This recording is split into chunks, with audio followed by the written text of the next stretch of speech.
ओशो हमेशा कहते हैं कि आप वर्तमान में जियो। तो वर्तमान में जीने का मतलब क्या होता है? अगर हम आपसे पूछें, तो हमें इसी क्षण में, जिस क्षण में मैं बोल रहा हूँ, तो इसी क्षण में हमारा जो है सो दिमाग बोल जैसा आदेश दे रहा, वैसा मैं आपसे बातें कर रहा हूँ। और इसमें जो है सो बाकी सारी शरीर की प्रक्रियाएँ जो है सो उसको साथ दे रही है। तो ये एक मशीन की तरह चल रहा है। अब आपका दिमाग एक मेमोरी कंप्यूटर जैसा मेमोरी डिवाइस है, और वह क्या करता है कि आपके भूत की सारी बातों को रिकॉर्ड करके भविष्य का प्रोजेक्शन बताता है। और आप भूत और भविष्य को सही मान लेते हैं और वर्तमान को भूल जाते हैं। जिंदगी की यह समस्या है। तो इस चीज को हम लोग थोड़ा सा, जो विक्रमादित्य और बेताल पचीसी की कहानी है, तो सुबह सुबह हर रोज विक्रमादित्य अपने घर से बाहर निकलते थे, राजमहल से। और एक प्रथा थी राजमहल की कि सभी लोग जो है विक्रमादित्य को सुबह सुबह अपना जो भी खुशी से जो भेंट देना चाहते थे वो भेंट देते थे। विक्रमादित्य उसको लेते थे। विक्रमादित्य बहुत साहसी और एक कर्मवीर योद्धा थे। तो देखिए, साहसी आदमी कह देना और योद्धा कह देना, तो आदमी देखिए, डरपोक और साहसी में अंतर बस इतना होता है कि एक व्यक्ति डरपोक है तो वह जब जरूरत है तो वो भाग जाएगा, और साहसी व्यक्ति वह होता है जिसको डर लगते हुए वह टिका रहे। क्योंकि डर सबको लगता है। अगर डर ही नहीं लगेगा, अगर आपके अंदर भावना ही नहीं है, तो आप तो लकड़ी हैं, पत्थर हैं। आपके अंदर भावना नहीं है। तो डर तो सबके अंदर है, और भावना का एक समझिए कि एक पार्ट है जो डर के अंदर आता है।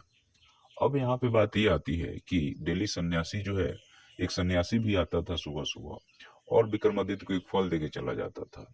एक दिन की बात है कि विक्रमादित्य उस फल को अपने बंदर को देते हैं, और बंदर को देते हैं, बंदर खाता है तो बहुत ही सुंदर सा हीरा निकलता है।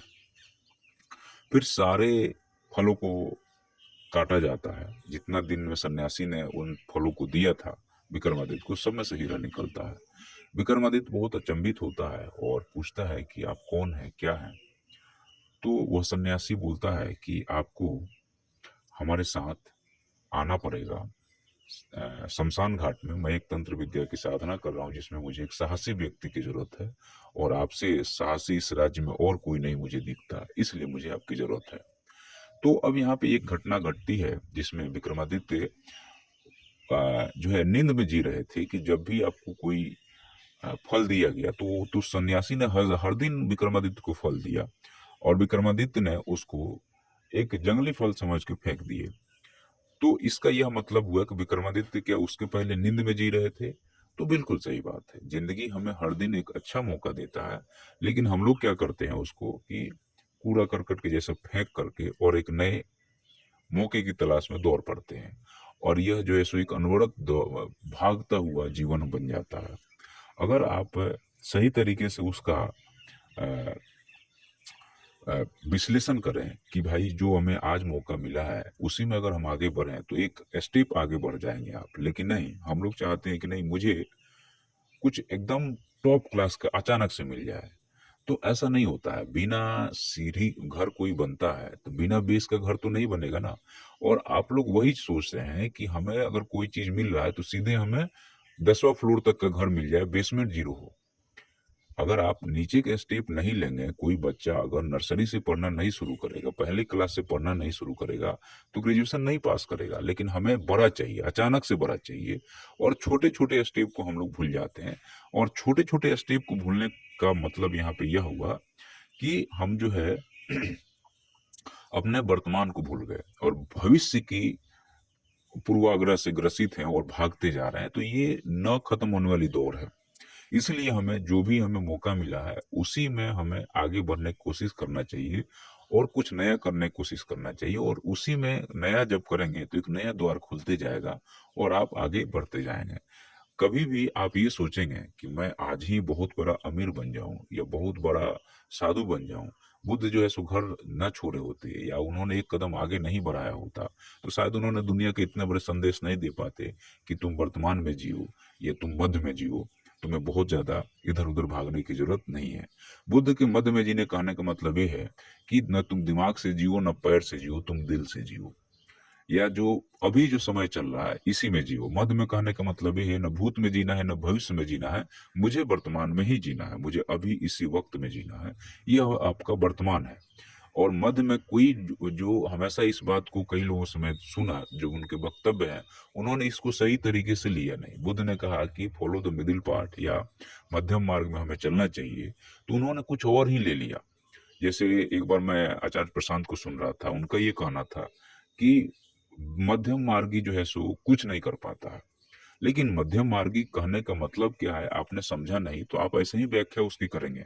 मध्यम मार्गी कहने का मतलब यहाँ पे ये है कि न हमें भूत में जीना है न भविष्य में जीना है, हमें वर्तमान में जीना है, हमें इसी क्षण में जीना है, इसी वक्त में जीना है। तभी जा करके आप जीवन में कुछ कर पाएंगे। लेकिन इसके जब गलत मतलब निकाले जाते हैं, तो इसका मतलब ये है कि बुद्ध के ऊपर आप दोषारोपण कर रहे हैं, जो कि सही नहीं है। आप उनकी बातों को उस तरह से नहीं ले रहे हैं जिस तरह से उन्होंने कहने का प्रयास किया, सिंपल लैंग्वेज में कहा।